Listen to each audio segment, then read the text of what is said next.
Investors around the world today rejoiced at a decision by the Czech Republic to approve expansion plans for the Palisade Bank Corporation. Located in Prague, the bank's iconic Blade facilities hold the largest and most secure data archiving vaults in the world. Cutting-edge security measures have protected the sensitive secrets of mega corporations and influential individuals since privacy laws first passed. Sources close to the bank tell me that no hacker has ever come close to breaching the Blade's defenses, despite an almost astronomical number of attempts. Between you and me, folks, I think they are just wasting their time. This is Eliza Caselli, reporting to you live from Picus.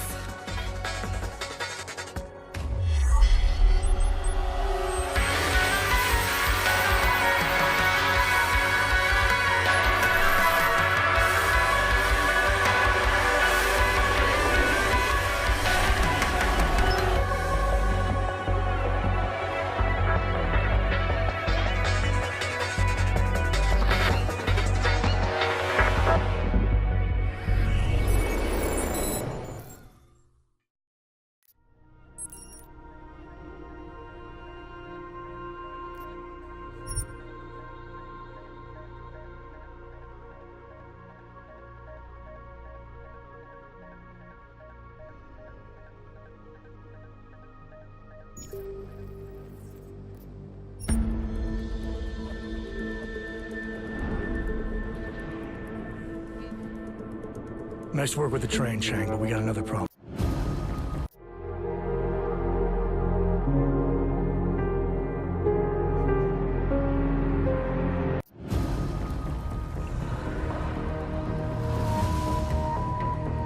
Jensen, as I tried to tell you before you cut me off, you need to be careful. It's a big facility with tons of server chambers. If you're thinking about exploring every one of them, looking for clues... You want my help or not? Just watch yourself, Jensen. You and Nuclear Snake are making a run for the Blades! The most secure corporate archiving facilities in the world.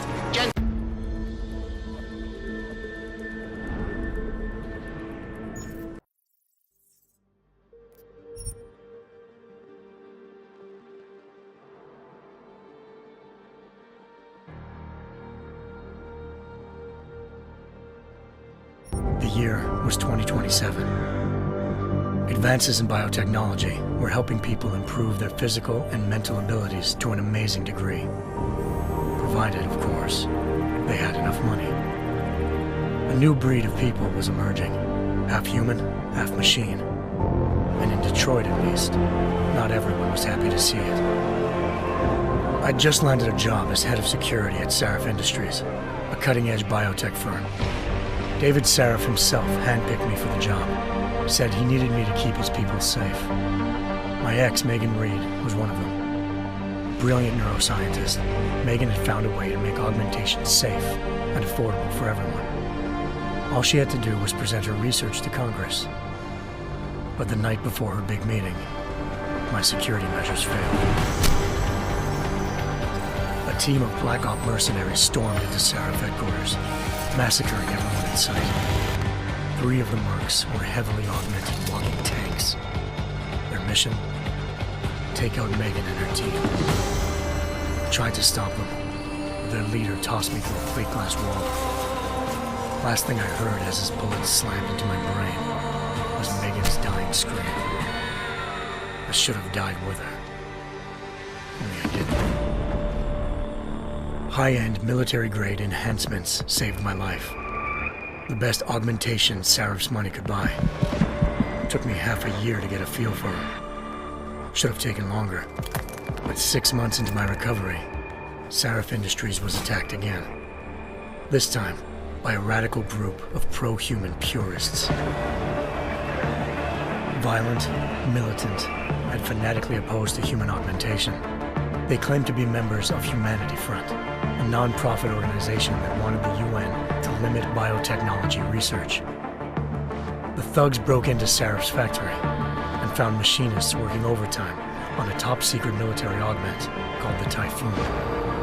Sarif sent me to retrieve it, and when I did, I found one of the so-called purists next to it, wired with cerebral implants, trying to download its classified specs. Obviously, something more was going on. The Og killed himself before I could question him. Sarif ordered me to dig deeper, so with the help of Frank Pritchard, Sarif's head of cybersecurity, I did. Turns out a second hacker had been controlling the Og's actions from somewhere off-site. Pritchard and I tracked his signal to a secret FEMA internment camp in Detroit. The Black Op mercenaries were there. The same mercs who'd left me for dead 6 months before. Figured they'd try again when they saw me. Wasn't so easy for them this time. I took out the tank named Barrett, even got him to give me a new lead. A penthouse apartment in China. Of course, we both knew it would be a trap in the end.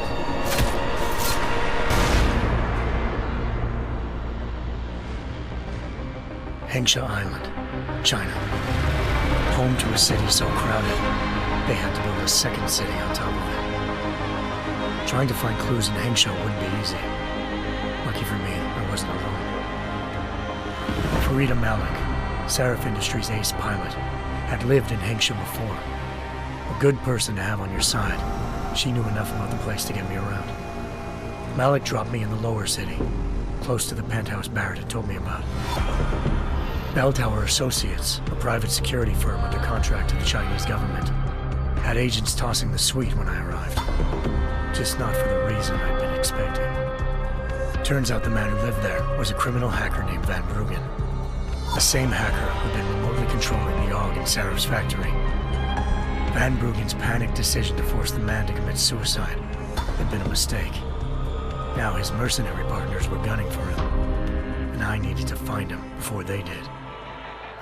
Locating Van Bruggen meant playing nice with the Triads, Hengsha's organized crime lords. They had the hacker holed up inside a low-rent capsule hotel. By the time I found him, Van Bruggen had no qualms giving up the woman who hired him. Zhao Yunru, president of the Taiyang Medical Corporation. According to Van Bruggen, Zhao wanted to monopolize the augmentation industry and had hired Black Op mercenaries to destabilize her competition. Sarif Industries was at the top of her list. To prove this, I needed to get inside TYM and grab a surveillance hologram off a server. I suspected Van Bruggen was hiding something when he told me this, but nothing could have prepared me for what I saw. Megan wasn't dead. She and her 4 best researchers had been kidnapped, spirited away somewhere while their kidnappers made it look like they were dead. Desperate to learn more, I confronted Zhao in her penthouse. She claimed to be a pawn in a bigger plan, and hinted at a group so powerful it controlled global interests at a whim. Then she slipped into a panic room and hit the alarm, forcing me to make a very quick exit. I figured Zhao was lying, but part of her confession made sense. David Sarif had been worried about his people. So worried, he'd required all of them to have subdermal locator devices surgically implanted. The GPOs would have been broadcasting the day of the attack. But Zhao said a single call to Picus, the world's leader in global 24-hour satellite news, had turned those signals off. I needed to fly to Picus headquarters in Montreal if I wanted to learn more.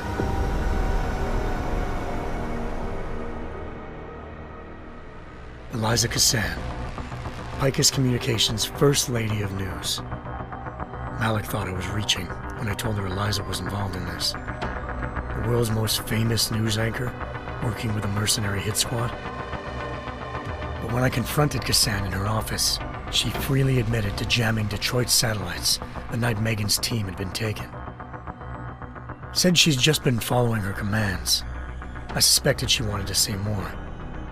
But Black Op mercenaries showed up looking to shut us both down. And just like that, the Eliza I'd been talking to disappeared. The mercs were led by an augmented killer I'd crossed paths with twice before. Fedorova, a woman who'd made silence her best friend. She waited for me to track Eliza's transmission to a secret server room underneath the Picus complex, then jumped me from behind. A deadly fight ensued. I made sure she never moved silently again.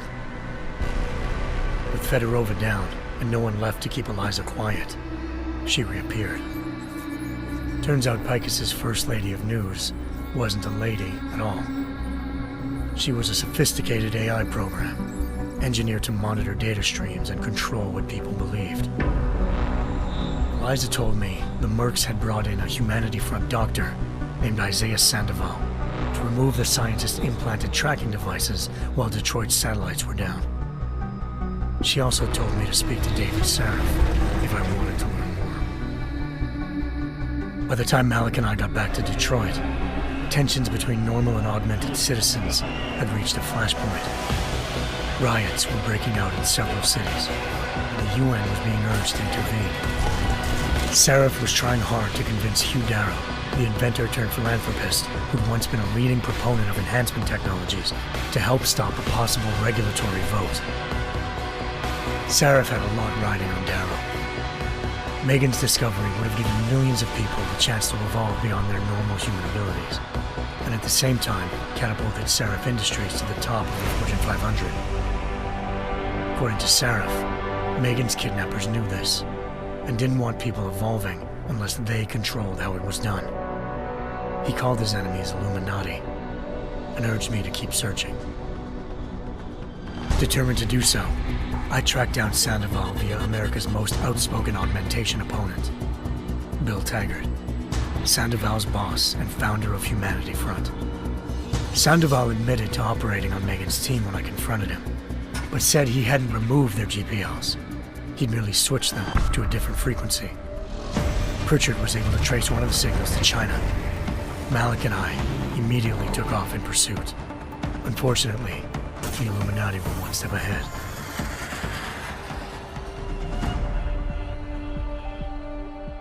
Ambushed.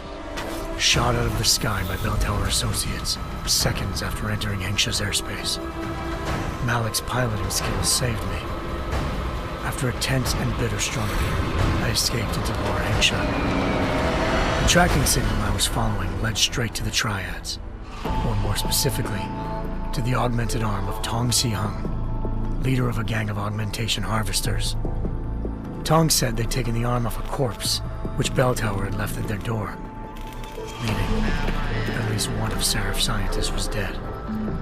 Maybe not the rest of them, though. Tong pointed me to a port used for human trafficking and helped me slip aboard a Bell Tower ship. It was sailing to Rifleman Bank Station, a military base in the South China Sea. Bell Tower was holding kidnapped civilians as prisoners there, and using them to perfect the Hyron Project, a human-computer interface that left most of its test subjects dead. My search for Megan would have ended then, if not for a mysterious ally named Quinn. In exchange for my help exposing Bell Tower, he slipped me aboard a second ship headed to Singapore, and an Illuminati-run biotech facility called Omega Ranch. 3 of Sarif's scientists were there, forced by their captors to create a technology capable of remotely shutting down augmented abilities. Thanks to an emergency recall notice issued by the World Health Organization, millions of people all over the world already had the biochip installed. With the help of the scientists, I tracked Megan to a private section of the ranch. There, I ran into Yaron Namir, the walking tank who'd put a bullet in my brain the first time we met. He'd teamed up with Zhao and was hoping to catch me off guard. Their little ambush didn't work. I found Megan in a suite belonging to Hugh Darrow, the billionaire philanthropist who'd Sarif had called on for help. Darrow had convinced her to go along with the biochip plan by promising to sabotage the tech. As she was explaining this, Darrow appeared in a global broadcast, telling the world that augmentations would be the death of mankind. Then he activated the biochips to prove his point. All over the world, augmented people flew into a killing frenzy. Darrow had betrayed everyone, and it was up to me to set things right. To do it, I had to reach Panchaea, a massive installation in the Arctic Ocean. As I raced through corridors built by an all-augmented workforce, I saw death and destruction firsthand. By the time I shut down Darrow's broadcast, I knew the damage he'd done. Still, humanity's future remained unclear. How would the world react to their sabotage? Would people ever regain their faith in augmentations again? What would be the Illuminati's next move? Only time could give us the answers.